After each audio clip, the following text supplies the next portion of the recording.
Good morning, boys and girls, teachers, and staff, and welcome to Friday, November 30th of 2018. Here are a couple morning announcements for today. For our November and December birthdays, we have one birthday to announce for November. For our last day of the month, it's Browen Gustafson. So happy birthday to you, Browen. I hope you have a great day.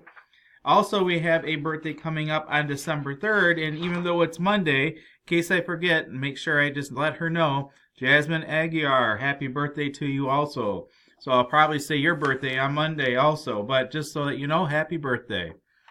Here's some lunch choices for today. We have Irish nachos with tortilla chips, pepperoni pizza, or crispy chicken salad with bread.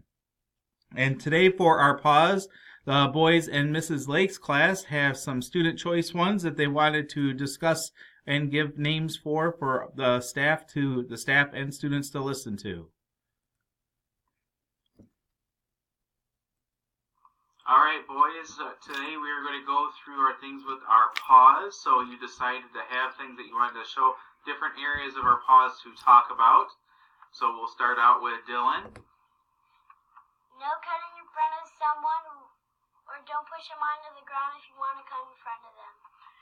Try your best on your tests and don't get down on yourself. Help each other out when other people need help. Those are all great examples. Thank you very much.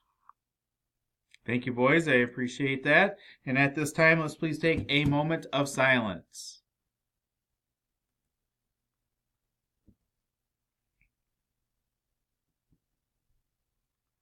Thank you. And at this time, please stand for our Pledge of Allegiance.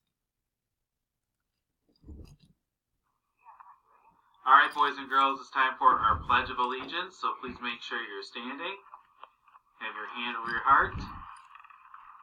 I pledge allegiance to the flag of the United States of America and to the republic which stands one nation under God, indivisible, with liberty and justice for all. Thank you very much, boys, for that. So everyone have a great day. It is Friday, so let's end the week on a strong, positive note. Remember, boys and girls, the choice is yours to have a great day, so let's go out there and have an excellent day today.